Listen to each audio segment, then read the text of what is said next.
মহিষাসুর অশুভ এবং অহংকারের প্রতীক, যাকে বধ করার জন্য দেবী দুর্গা তার নিজের হাতে অস্ত্র তুলে নিয়েছিলেন এবং জীব জগৎকে রক্ষা করেছিলেন।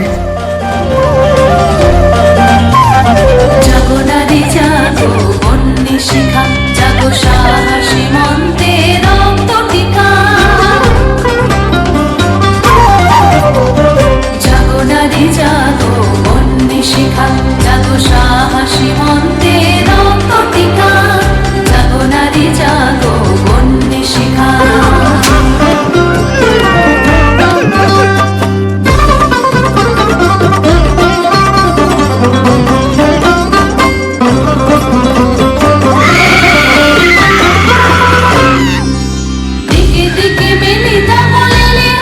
শিশু থেকে কিশোরী, স্কুল ছাত্রী, বিবাহিতা মহিলা, ডাক্তার, কেউ রেহাই পাচ্ছে না এই মানুষরূপী অসুরের হিংস্র থাবা থেকে। নারী শরীরের উপর প্রত্যেক দিন ছোবর বসানো সেই অসুররূপী মানুষকে বিনাশ করার জন্য আজ দেবী চণ্ডী নারী জাতির হাতে অস্ত্র তুলে দিচ্ছেন। জাগো